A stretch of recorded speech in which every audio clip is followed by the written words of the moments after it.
Okay, welcome to today's book of the day. We've got The Inner Game of Tennis by Timothy Galloway.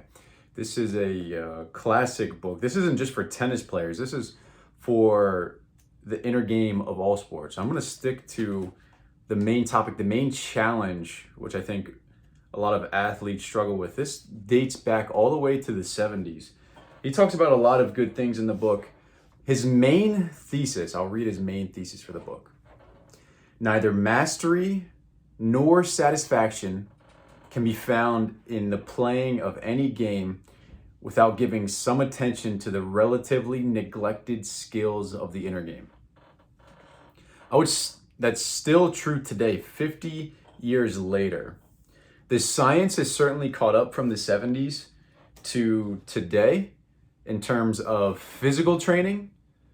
The science is a little bit slower on the mental side of things. The brain, some people make the analogy of the brain being like the Wild West, being that it's so undiscovered, figuring out its capabilities and powers. And there's a lot of good research and a lot of good science out there. I think there's even more to be discovered, in the next 10, 15, 20, 30 years. The main concept, the main principles that I want to stick to for today's book of the day is really something that you've experienced, whether you're an athlete watching this, you're a parent watching this, you're a coach watching this. And the way he breaks it down, just quick context, Tim Galloway was a tennis player and an instructor, and he always found gaps. He always found gaps in, his own performance into what he thought was capable and the performance of the athletes that he was teaching. And one of the biggest things is that we tend to think too much.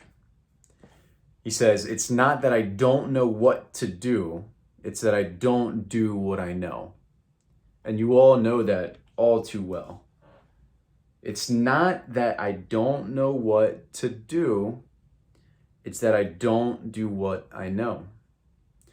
And he breaks down these challenges into, and this is what I think is most relevant for people watching this, he breaks it down into two categories. He calls it self one and self two.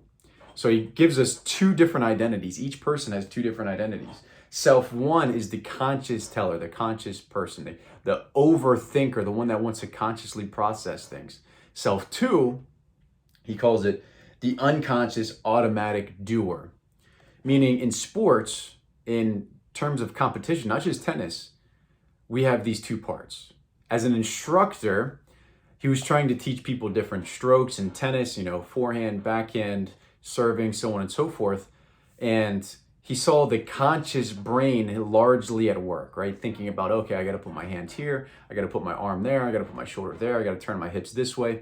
And you're thinking through all of these steps, that need to happen in order to do it most effectively, most efficiently. And you've probably experienced the same exact thing. On the other hand, self two, the unconscious doer, the action person, is the one that trusts, the one that lets it all flow, lets it all happen, and lets self one take its place when necessary. Self two takes its place when necessary. Meaning in terms of competition, in terms of performing, self one is very important for setting yourself up, for understanding how to do things correctly, most effectively, most efficiently. Self two, without self two, without developing self two, the action taker, the doer, the unconscious doer, as he puts it, you don't have any chance. Because when you get into competitions, we tend to overthink. We tend to be stuck in self one, thinking about where my body needs to be, what I need to do physically, what I need to do breathing, what I need to do mentally. And the overthinking causes slower reaction time. The overthinking causes indecision. The overthinking causes all sorts of delays and obstacles for your optimal performance. It's about developing self two and self one. And he claims that most people develop self one far more than they develop self two. Self two, the unconscious, is about trusting and developing that trust. And it's actually something that can be trained. Training yourself to not only at practice think about what you need to do in terms of steps, in terms of processes, But self 2, you can develop that in terms of practice. So letting go, trusting, playing freely, playing with a sense of confidence that the unconscious, that all of these steps that you've worked on will take care of itself. Now, I believe the biggest problem that athletes run into today is that they focus on self 1 where they've got all these processes, and then self 2, they didn't practice self 1 enough. So they might have figured out, what steps I need to do, what position I need to be in. They didn't practice it enough to where they can have confidence, they can have trust. The Hall of Fame baseball player, Tony Gwynn, said, if you can't have confidence in anything else, you can have confidence in your preparation.